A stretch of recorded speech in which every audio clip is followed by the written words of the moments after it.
Hey, happy Tuesday. So I got a question last week about the term capital stack and what does that mean and how should I be thinking about that as an investor? So the term capital stack is another way of saying what are the projects or properties sources of funds, or how are you going to pay for the project costs?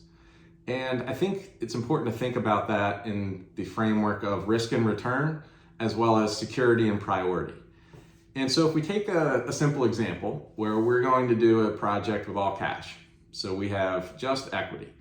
And so as the project incurs costs, we're going to contribute cash, and that's our equity into the deal. And then as the project generates income, it's going to distribute funds back out solely to the equity. So in that case, we have all of the risk and all of the return. Now, if we change that scenario to be more like, the typical real estate transaction where you have your equity as well as senior debt, so you've got a loan on the property, then you're going to have a combination of your common equity as well as senior debt. And so it's important to think about the priority and security of each of these positions. So your equity is going to go in first. And as you have project costs come in, you're going to fund those with your equity. Once you've contributed the amount that is stipulated, then the senior loan will kick in and fund the remainder of the project costs. And at the end, in this case, you're left with 50% equity and 50% senior loan. Now, when distributions come out generated from income from the property, first those funds are going to go in priority to the senior debt and pay the interest or the principal due there, and then is going to go to the benefit of the common equity. And so when you think about risk and return, since the funds are going first to the senior debt, that's got a higher priority, higher seniority, so it's going to be less risky.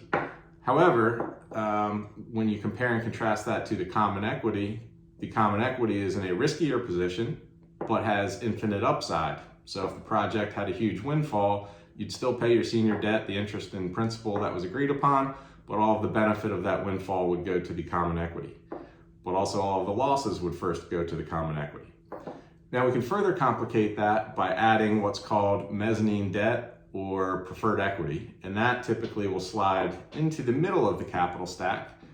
So you'd have your common equity going in first, then your mezz debt or your preferred equity, and then finally your senior loan in terms of cash being contributed.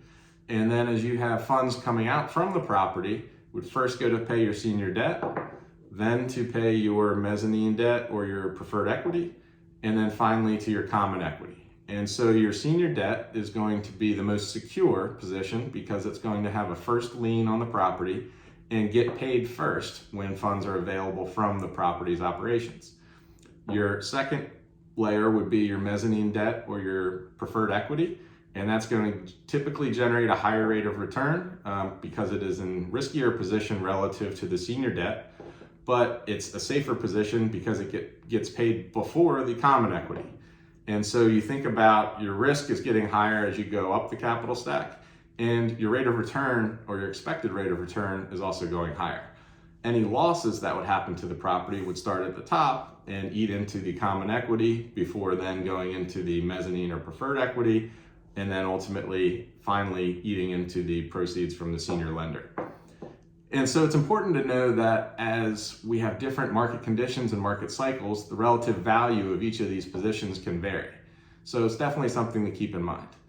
Hopefully this has been useful, and remember, an educated investor is a better investor.